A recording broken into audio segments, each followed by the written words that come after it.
Hey guys, today we're going to make slime with shampoo and salt. So right now I already started the shampoo. I already did the shampoo. I'm going to put a little bit more. So smash that like button and smash and subscribe if you're new.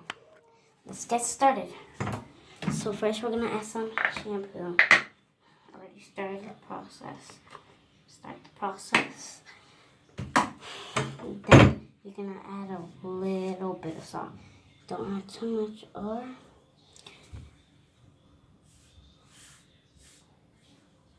it's going to fail. When you add that, mix. See, it's already getting like jelly. See. Mix, and mix. And then when you're done mixing, put it in the refrigerator for 10 minutes.